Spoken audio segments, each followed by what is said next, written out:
Hello everyone, let's dive into Adobe App Builder together. In this video we will see the developer console, we will create a new project and we will install and run our first application. Alright, so firstly let's open the developer console and let's see what we've got here. So we are in a home space where we have access to quick start shortcuts like to create a new project or download some resources. Then we can see recently created projects, and at the very bottom we have access to some resources like API documentation or other documentations. At the top we have tabs. So we are in a home tab, then there is a projects tab where we can browse, search and filter all our projects in this particular organization. And also there is APIs and services, so we can explore all the APIs and integrations not only with Adobe Commerce but across the entire Adobe ecosystem.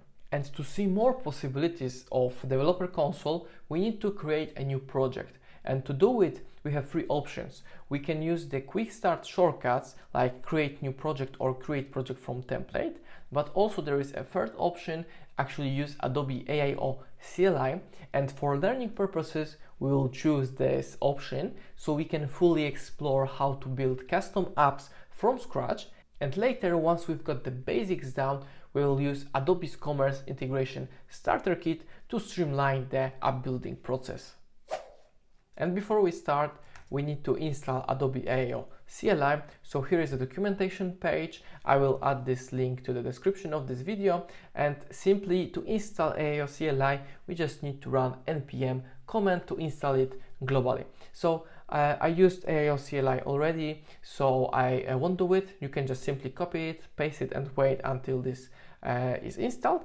And once it's done, we can just run AIO help to see available commands. So let's run it actually here, and we can see that AIO command is available for us with a list of a lot of commands that we will use along the journey with Adobe App Builder. And now that we've got access to AIO CLI, we need to log into our organization. So to do it, we simply type AIO login. We will be redirected to Adobe's sign-in page. So here we need to sign in, or actually if we are already signed to the developer console, Adobe will automatically do it. And here we just need to confirm by clicking this link that we can proceed with the CLI authentication. So now we have a message, you are now signed in. And if we get back to our terminal, we can see that our login was successful, and here is the token that will be used by the AIO command. And now that we've got access to our organization, we can use AIO app init to create a new project. Firstly, we need to answer some questions. So firstly, we need to select an organization. In our case, we have only access to one, so we just select this one. Then we can add features to an existing project, but in our case, we want to create a new project, so we just type plus. And then we need to confirm that we wish to create a new project. Then we need to enter project details. So the name will be CodeExpect. Title, which is required, will be also CodeExpect.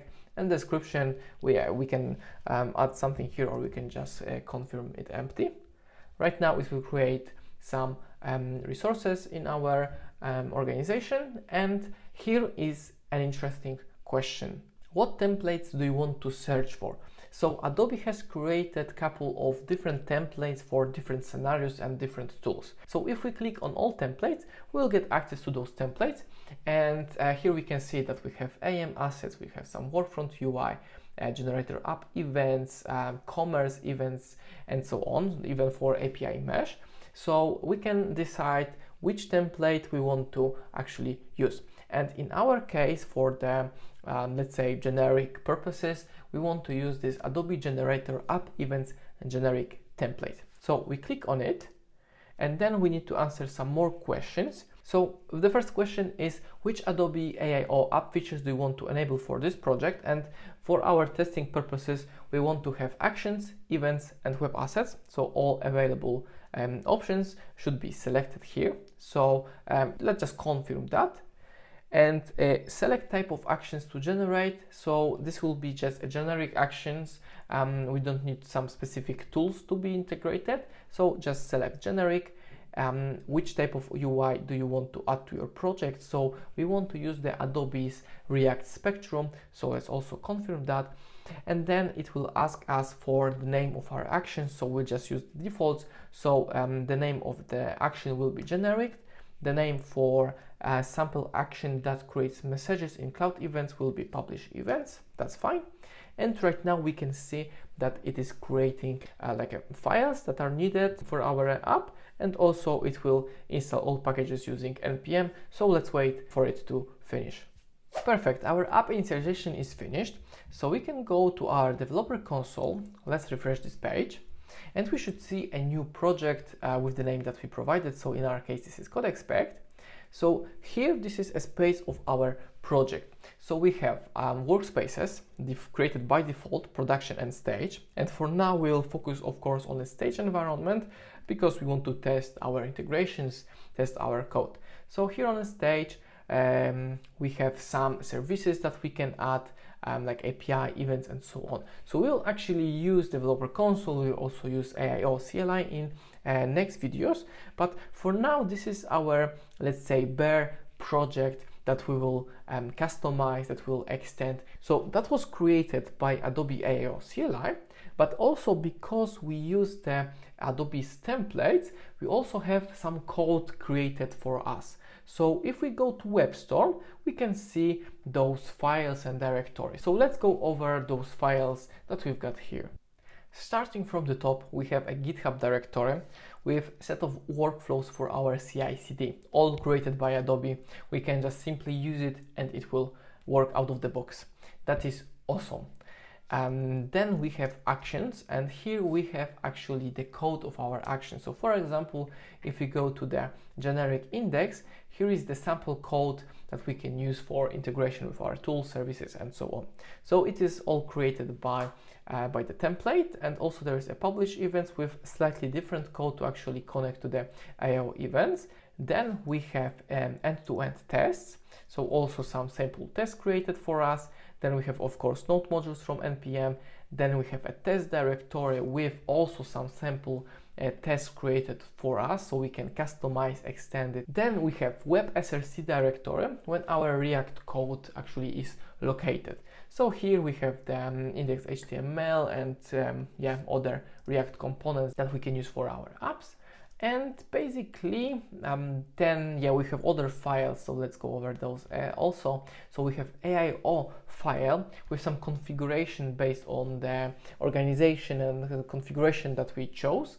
So basically, this is a file that shouldn't be actually added to Git repository because this depends on the AIO CLI. So here is basically the configuration for the AIO CLI to know which organization is selected, which project stage, and so on and so on. So also for us interesting is the env file. So here we can create our environment variables, and as you can see, AIO CLI already created variables that are needed for our apps. And then really interesting, and this is actually a core of our application, is an app config yum file. So here we have a configuration of our actions and basically of our apps.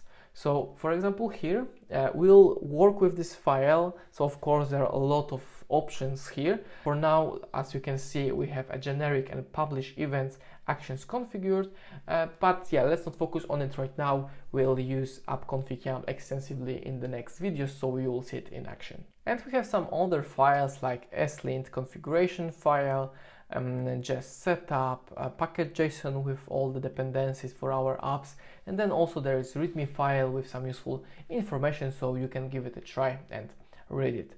And it was all created by this simple command AIO app init.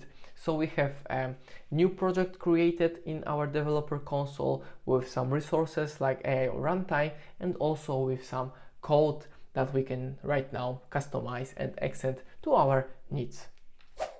And as our last step, let's run our application. So to do it, we can simply use AIO app run command, which will build and deploy the command to our app builder. So there is also AIO app dev command, and in upcoming videos I will explain the difference between those two because it is important to understand the differences. So for now, let's just use AIO app run, and here we can see that our application was created and is running, so we can use the local host, and here there is the React application that is located in our web.src directory. So here we have a home, we have a your app actions, so we can actually try out our actions that are located in the actions folder. So for example, we can see that we have a generic and publish events actions to choose. And yeah, for example, we can try out the generic action. So let's invoke this action.